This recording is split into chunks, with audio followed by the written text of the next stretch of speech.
नमस्कार आप सभी को।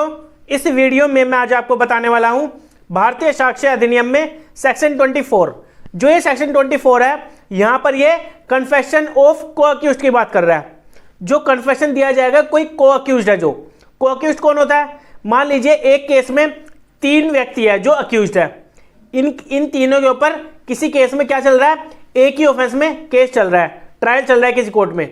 तो अगर वहां पर मान लीजिए इनमें से कोई भी एक पर्सन गवाही देता है, कन्फेशन दे देता है, मतलब अपने खिलाफ भी, जो 2 अदर पर्सन है इनके खिलाफ भी, तो यहां पर ये कन्फेशन इनके खिलाफ माना जाएगा और इसके खिलाफ भी माना जाएगा। यहां पर ये रेलिवेंट है या नहीं है, ये सेक्शन 24 बता रहे हैं यहां पर। तो चलिए जानते हैं सेक्शन 24 की। पहले मैं आपको बेयर एक्ट लैंग्वेज बताऊंगा यहां पर ये क्या बता रही है।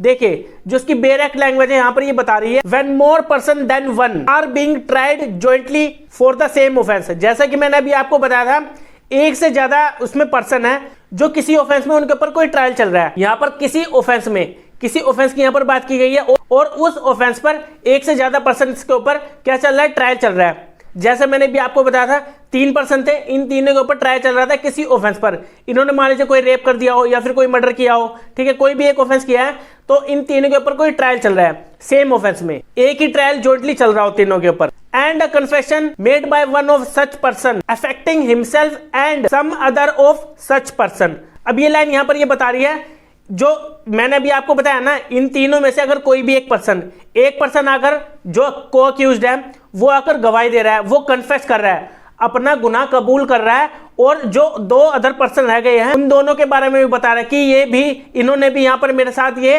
क्या किया था, क्राइम कमिट किया था।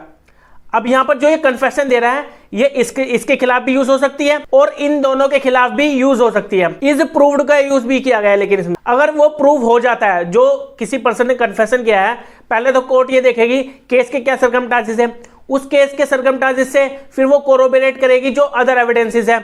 अगर वहां पर वो कोरोबोरेट कर रहे हैं तो उस केस में जो कोई भी एक पर्सन जो को अक्यूज्ड है वो आकर गवाही देता है ना, तो उसके खिलाफ भी यूज हो सकती है वो स्टेट में जो वो कन्फेशन दे रहा है। और इन दोनों पर्सन के खिलाफ जो 2 और अदर पर्सन थे, मैं एग्जांपल के तौर पर आपको समझाने की कोशिश कर रहा हूं, ठीक है। अगर 2 और अदर जो पर्सन थे या फिर 2 से ज्यादा भी हो सकते हैं जो को अक्यूज्ड है, उनके खिलाफ भी कन्फेशन को यूज किया जा सकता है अगर वहां पर एविडेंसेस से कोरोबोरेट किया जा सकता है। तो अब आगे देखिए, द कोर्ट में टेक इनटू कंसिडरेशन।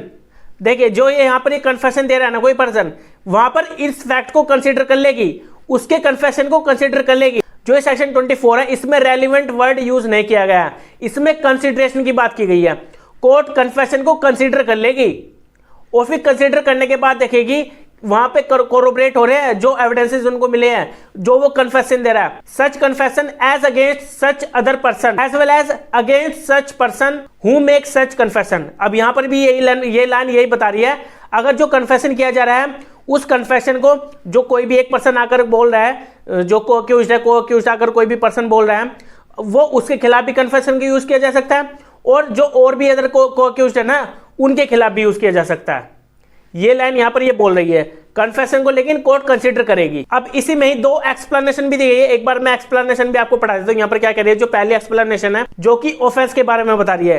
ऑफेंस जो यहां पर ये हो रहा है ना, कोई भी ऑफेंस कर रहा है, यहां पर जो भारतीय साक्ष्य अधिनियम का जो सेक्शन 24 है, इसके अंदर जो भी ऑफेंस हो रहा है, इसमें इंक्लूड होगा, क्या होगा, अबेटमेंट, या फिर कोई अटेम्प्ट करने की कोशिश की गई है, कोई ऑफेंस कमिट करने की कोशिश की गई है, मतलब कि प्रयास किया है वहां पर, या फिर कोई अबेटमेंट हुई है, तो इन दोनों को भी ऑफेंस मान लिया जाएगा। जो यहां पर को अक्यूज्ड बनाए गए हैं ना, जो को अक्यूज्ड कन्फेस कर रहा है, वो कन्फेस अबेटमेंट से रिलेटेड भी कर सकता है और अटेम्प्ट से रिलेटेड भी कर सकता है। जो ऑफेंस उन्होंने अटेम्प्ट किया था करने के लिए, जो ऑफेंस कमिट करने की कोशिश की थी, तो वहां पर उसके अंदर भी को अक्यूज्ड क्या करेगा, वो अपना कन्फेस कर सकता है। इस सेक्शन में ऑफेंस का मतलब ये है। अब इसमें दूसरी एक्सप्लेनेशन क्या बता रही है, A trial of more person than one held in the absence of accused who has absconded or who fails to comply with the proclamation issued under section 84 of the भारतीय नागरिक सुरक्षा संहिता shall be deemed to be a joint trial for the purpose of this section।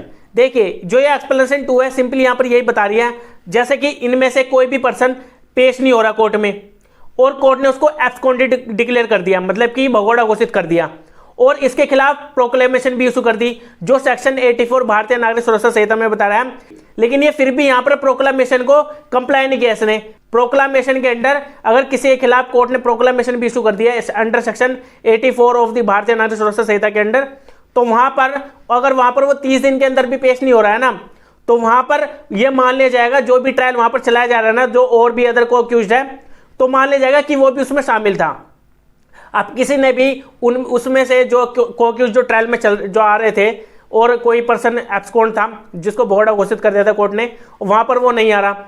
अब किसी person ने confession दे दिया, अब वहां पर वो कन्फेशन उसके खिलाफ भी यूज होएगा जो एब्सकॉन्ड है, जो भगोड़ा है, क्योंकि यहां पर वो जो एक्सप्लेनेशन 2 है यहां पर ये यही बता रही है, उसको माना जाएगा कि वो ट्रायल में शामिल था अगर वहां पर वो प्रोक्लामेशन इसको उसके खिलाफ इशू कर दी गई थी और वहां पर उसने प्रोक्लामेशन को भी कंप्लाई नहीं किया, मतलब कि वो पेश भी नहीं हुआ, कोर्ट में आ ही नहीं रहा वो। इसके कहने का मतलब ये है अगर नहीं भी आना है ना, तो वहां पर उसके खिलाफ भी कन्फेशन को यूज किया जाएगा। बाद में वो आकर ये नहीं बोल सकता कि मैं तो ट्रायल में नहीं था, बाद में वो ये नहीं बोलेगा। एक्सप्लेनेशन 2 इसलिए यहां पर ऐड की गई है, जो भारतीय साक्ष्य अधिनियम में जो सेक्शन 24 है, इसलिए यहां पर एक्सप्लेनेशन 2 ऐड की गई थी, ताकि वहां पर वो बाद में आकर इसका बेनिफिट ना ले सके कि मैं तो कोर्ट में नहीं आया था, मेरे खिलाफ कैसे यहां पर जो कन्विक्शन का ऑर्डर हो गया। अब मैं आपको कुछ पॉइंट्स बताना चाहूंगा जो सेक्शन 24 से रिलेटेड ही है। वो एक केस है, मैं आपको एक केस बताया था, उसी में से कुछ पॉइंट उसमें बताए गए थे कोर्ट की तरफ से कि ये पॉइंट इसमें इंक्लूड होंगे। केस का नाम है Kashmira Singh versus state of MP, state of Madhya Pradesh, 1952 का ये केस है। इसमें जो पहला पॉइंट कहा गया था, it is not a relevant fact. जो कन्फेशन यहां पर किया जा रहा है ना को अक्यूज्ड के थ्रू, इस केस में ये कहा गया था ये रेलिवेंट फैक्ट नहीं माना जाएगा, इसको रेलिवेंट नहीं करेगी, लेकिन कोर्ट इसको कंसिडर कर सकती है। कोर्ट कंसिडर कर सकती है जो यहाँ पर ये कन्फेशन दे रहा है कोई भी को अक्यूज्ड, जो ट्रायल चल रहा है सेम ऑफेंस में को अक्यूज्ड के खिलाफ, तो वहां पर क्या करेंगे, वहां पर वो सिर्फ उस कोर्ट उसकी कन्फेशन को कंसिडरेशन में लाएगी, उसको रेलिवेंट नहीं मानेगी। और दूसरा इसमें पॉइंट कहा गया था एविडेंस डेफिनेशन नॉट इंक्लूड, इसको एविडेंस के अंदर इंक्लूड नहीं किया जाएगा अगर यहाँ पर कोई भी को अक्यूज्ड कन्फेशन दे रहा है अपने खिलाफ भी और जो अदर जो को अक्यूज्ड है उनके खिलाफ भी, तो वहां पर उसकी कन्फेशन को एविडेंशियल वैल्यू नहीं दी जाएगी, क्योंकि ना ही उसका क्रॉस एग्जामिनेशन हो सकता और ना ही वो जो को अक्यूज्ड है वो in front of the other को अक्यूज्ड के सामने क्या कर सकता है, अपना बयान दे सकता है कि हाँ ये कन्फेशन मैंने किया है और ये जो पर्सन और अदर जो को अक्यूज्ड है यहाँ पर ये भी शामिल थे उस ऑफेंस में, यहाँ पर उनके सामने भी कन्फेशन नहीं करवाया जा सकता, इस केस में कहा गया था। अब इसमें थर्ड पॉइंट है purpose to support other evidences corroboration, इसमें सिर्फ कोरोबरेट किया जा सकता है जो को अक्यूज्ड है वो गवाही दे रहा है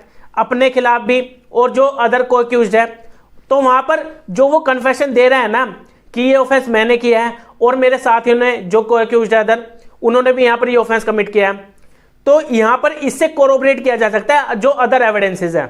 जो कोरोबरेशन है वो कोरोबरेशन सही बैठ रहा है कोर्ट की तरफ से, तो उस केस में वहां पर उसको फिर उनको वहां पर गिल्टी ठहरा सकती है कोर्ट, अगर कोरोबरेशन वहां पर हो रहा है तो कोरोबरेट कर सकती है अदर एविडेंसेस से जो भी कन्फेशन दिया जा रहा है को अक्यूज्ड की तरफ से। और जो फोर्थ पॉइंट है सोल बेसिस नो कन्विक्शन, अब यहां पर इसके कहने का मतलब ये है अब कोई भी कन्फेशन दे रहा है कोई भी को अक्यूज्ड, उसके सोल बेसिस पर उसके अकेले के कन्फेशन पर यह नहीं माना जाएगा कि यहां पर ये इनको कन्विक्शन दे दी जाए, इसके सोल बेसिस जो यहां पर स्टेटमेंट दे रहा है कन्फेशन की, इसकी स्टेटमेंट को नहीं माना जाएगा, इसकी स्टेटमेंट के बेस पर यहां पर कन्विक्शन नहीं दी जाएगी। मैंने आपको बेरैक लैंग्वेज पढ़ा दी और एक केस भी बता दिया जिसमें काफी पॉइंट मैंने अभी आपको बताए हैं।